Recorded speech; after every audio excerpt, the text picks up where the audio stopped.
வணக்கம். நான் சுபவீரபாண்டியன். தொடக்க காலத்தில் தந்தை பெரியார் அவர்களுக்கும் தமிழ்க்கடல் மறைமலை அடிகளார் அவர்களுக்கும் கருத்து வேறுபாடுகள் இருந்தன என்பது உண்மைதான். ஆனால் காலப்போக்கில் அது மறைந்தது.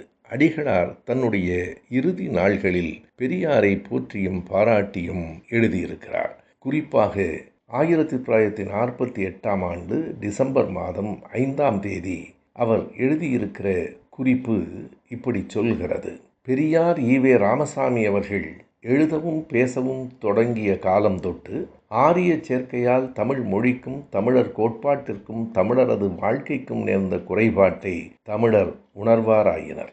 ஆதலால் பெரியார் ராமசாமி அவர்களின் தமிழ் தொண்டை பெரிதும் பாராட்டி அவர்கள் நீடினிது வாழ்கவென்று திருவருளை வேண்டி வாழ்த்துகிறேன் என்று எழுதியிருக்கிறார். பெரியாருடைய இயக்கம் என்று வந்ததோ அதற்கு பிறகுதான் என்னுடைய நூல்கள் அதிகமாக விற்க ஆரம்பித்தன என்றும், என்னுடைய இயக்கத்தை, என்னுடைய நூல்களை, என்னுடைய சிந்தனையை மிக அதிகமாக பரப்பியவர்கள் பெரியார் இயக்கத்தவர்களே என்றும் மறைமலை அடிகள் கூறியிருக்கிறார்.